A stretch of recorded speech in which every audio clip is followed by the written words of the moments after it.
สวัสดีครับมือนี้พอกระเพราดิดอีกแล้วพี่น้องรอบเด็กพี่น้องของแห้งมาได้ตุบมา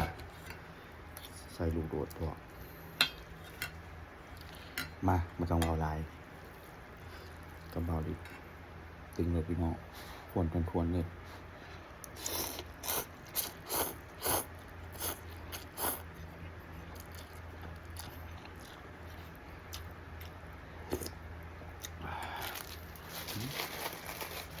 นี่พี่น้อง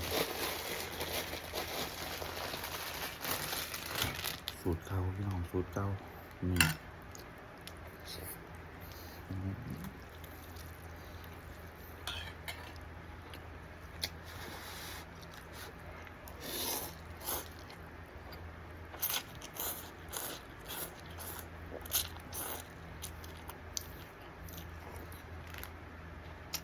ลุงโต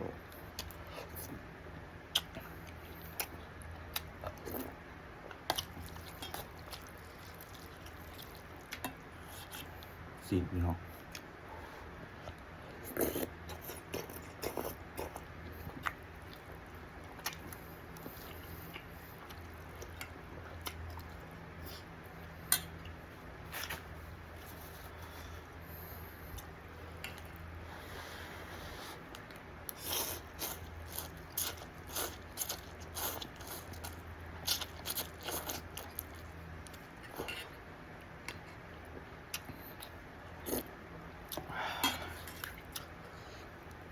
บาลีสวยหอมๆเลยป่ะ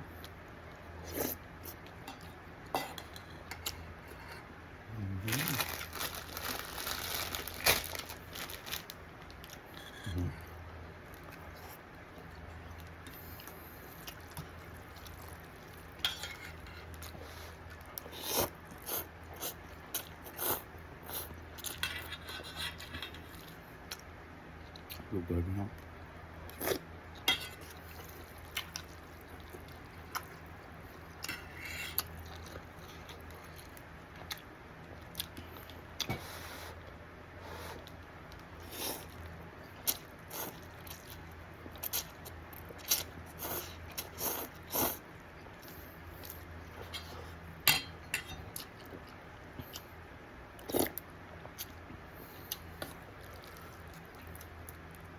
ไข่พี่น้อง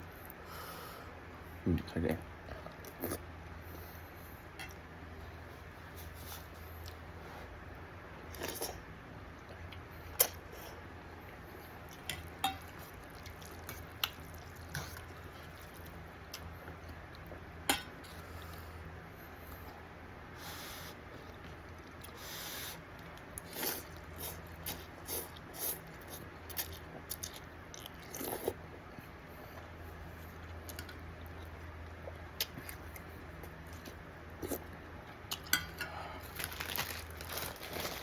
ขาพี่น้อง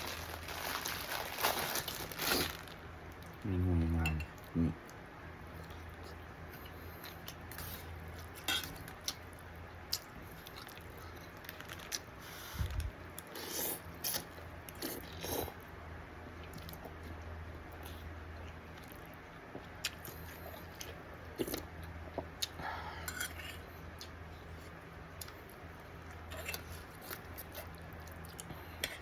สุดน้ำ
บ่าวดิดขอตัวลาพี่น้องไปก่อนเด้อบาด